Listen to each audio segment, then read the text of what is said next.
To be honest, this is probably going to be and I'm going to say this at this table, the most pro-black president that we've had in our lifetime.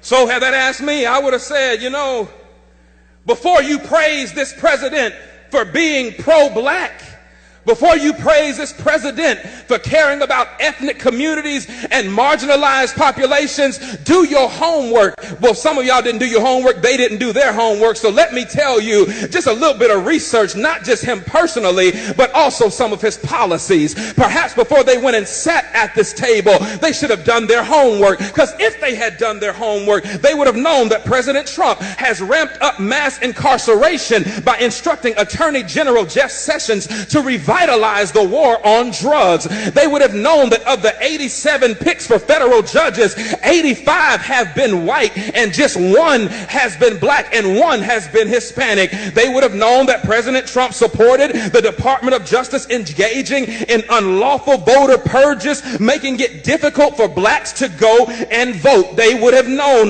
that Trump is ending protection for predatory lenders, which disproportionately harm black people. They would have known that he is ignoring the affordable housing crisis by ordering HUD to triple the rents of poor tenants in public housing, which mostly affect black people. Do your homework. They would have known that he is proposing cutting $200 billion over the next 10 years from supplemental nutrition assistance programs that will bring more hunger in black and brown communities. They would have known that Trump is worsening the health of black communities through environmental deregulation, which disproportionately harms black people through exposure to pollution. Now, that's just a few on the policy side, but you don't have to go too far to ask what about him personally would make me know that he is not pro-black. I'm glad you asked, because in 1970, Trump's real estate company tried to avoid renting apartments to black tenants and gave preferential treatment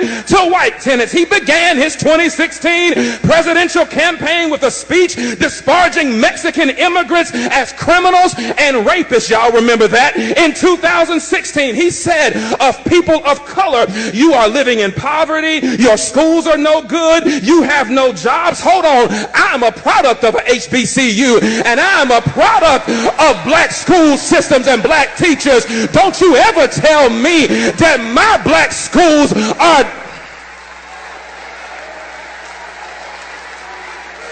Hold on, I ain't done. He says you have no jobs, so what do you have to lose from electing me? In 2017, Trump said 15,000 recent immigrants from Haiti all have AIDS, and 40,000 Nigerians once seeing the United States would want to go back to their huts in Africa. He spent years suggesting that the nation's first black president was not a citizen of these United States. He called Puerto Ricans who's criticized his administration's response to Hurricane Maria. He called them politically motivated ingrates. Hold on, but he called those who marched beside white supremacists in Charlottesville, Virginia, he called them very fine people. He hired Steve Bannon, a white nationalist, as his chief strategist. He called Haiti and other African nations S-hole countries, and he's taking credit for an economy that has not been built on his administration, but was built on the backs of 8 years of hard work under the Obama administration. Negroes, please, don't you come up in here talking about this is the most pro-black president that you have ever seen when the record suggests that he cares nothing about people of color.